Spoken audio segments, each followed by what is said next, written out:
Assalamualaikum warahmatullahi wabarakatuh. Halo warga Konoha, gimana kabarnya? Sedang sakit atau sehat? Yang sehat semoga disehatkan selalu dan yang sakit semoga diberikan kesehatan oleh Tuhannya masing-masing.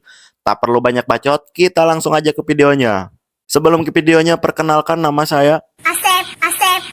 Ya, itu nama saya. Ayo gas ke videonya. Di awal cerita kita akan diperlihatkan dengan jagoan kita yang berada di dalam jeruji besi ialah Max. Max yang sedang ngelamun karena kangen dengan anaknya tiba-tiba didatangi dua orang yang berniat untuk membunuhnya. Untung saja Max mengetahui hal tersebut dan awal baku hantam pun dimulai di sini.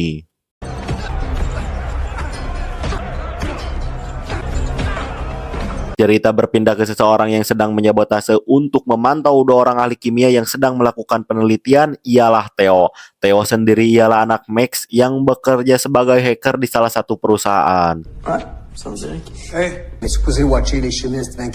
Tak lama kemudian mereka pun diciduk dan ternyata mereka melakukan pekerjaan yang sangat-sangat ilegal karena Theo yang masih di bawah umur, maka Theo dan temannya pun dibebaskan dengan syarat-syarat tertentu. Sesampainya di rumah, Theo pun dimarahi oleh sang kakek karena Theo yang heras babatok. Theo pun kabur dari rumahnya dan kembali ke tempat pekerjaannya. Cerita berpindah kembali ke Max yang dipanggil oleh kepala direktur kepolisian. Max pun diajak bekerja sama oleh si direktur untuk menjalankan misi rahasianya. Direktur pun memberitahu kepada Max bahwa ada seorang napi di sini yang pernah menjual jantung kepadanya. Namun jantung tersebut tidaklah membuahkan hasil karena sang istri tetaplah maut. Tu voulais y acheter un cœur pour ta femme? Setelah gulung tikar, si penjual jantung pun beralih profesi sebagai tukang tipu di salah satu situs online. Namun itu semua bukanlah pekerjaan yang sebenarnya, melainkan pekerjaan sampingannya.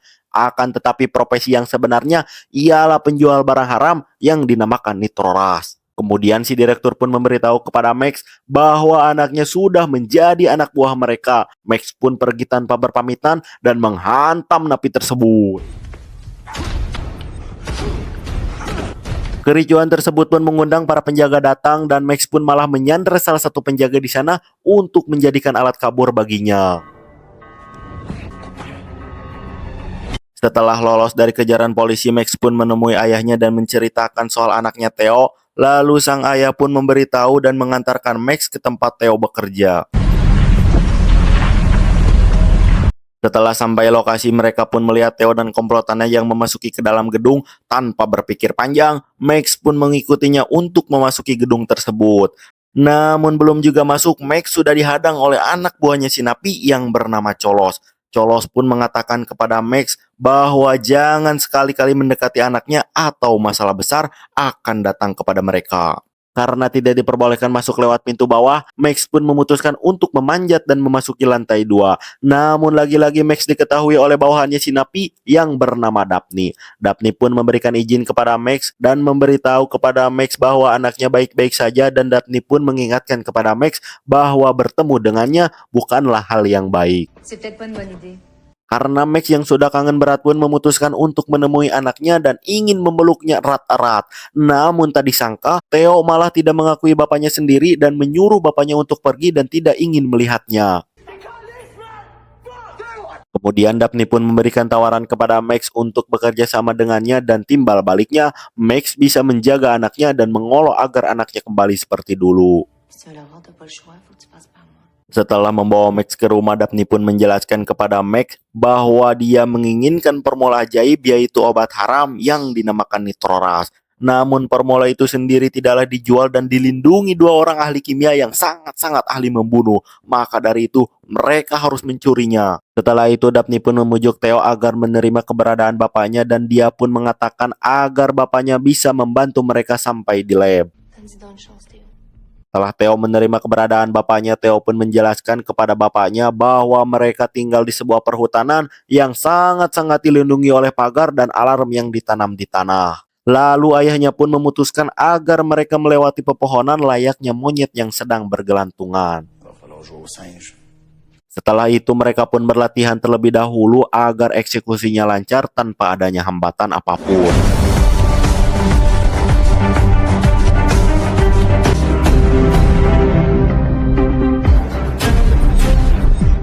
Terlihat Cholos diam-diam merekam Theo dan bapaknya lalu memberikan rekaman tersebut kepada si bosnya yang alhasil membuat si bosnya murka berat.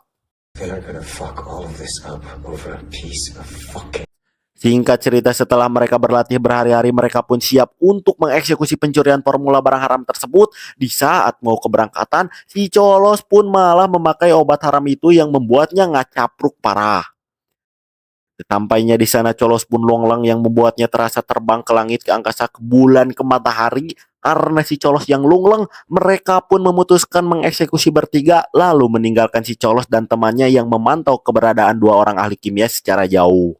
Setelah sampai di perbatasan, mereka pun langsung mengeksekusi pencurian tersebut. Namun tiba-tiba HP Theo terjatuh yang mengharuskan Theo mengikhlaskan HP-nya sendiri.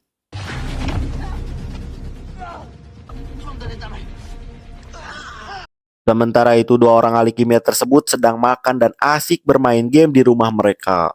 Terlihat Cholos yang menghubungi bosnya, ternyata mereka mempunyai rencana yang berbeda dengan membawa formula itu untuk mereka berdua sendiri. Namun karena Cholos yang masih lungleng, Cholos pun malah menggila. Karena si Cholos yang menggila membuat dua orang ahli kimia tersebut mengetahui adanya penyusup yang memasuki areanya, maka mereka pun langsung mengejar si Cholos yang memasuki areanya. Sontak mereka bertiga pun panik karena dua orang ahli kimia tersebut akan mendatanginya. Setelah selesai mengambil formula tersebut, mereka pun keluar dan disambut oleh si Cholos dan juga dua orang ahli kimia yang ingin membunuh mereka semua. Dan aksi kejar-kejaran pun dimulai.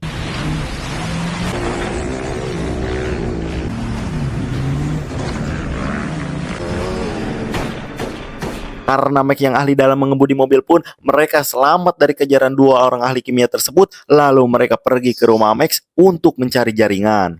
Sesampainya di sana, Cholos pun menghubungi bosnya lalu meminta formula obat haram tersebut. Si bos pun menyuruh Cholos agar membunuh Daphne karena dia sudah tidak berguna lagi. Namun tiba-tiba ternyata serangan itu dari dua orang ahli kimia tersebut. Mereka pun tidak mempunyai pilihan selain melawan dan aksi baku hantam pun dimulai.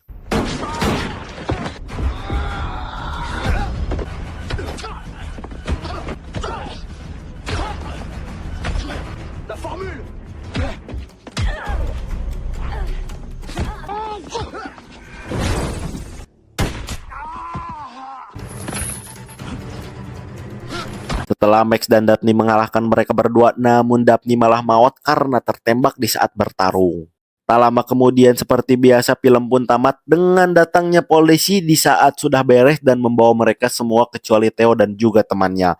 Ternyata semua ini sudahlah direncanakan oleh si direktur dan juga pelarian Max itu juga sudah direncanakan olehnya agar tidak dicurigai oleh pihak manapun.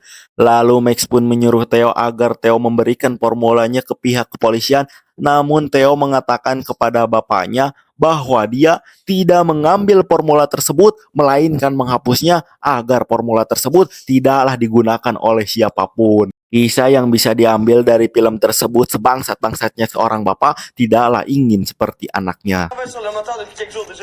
Arrête, les gars.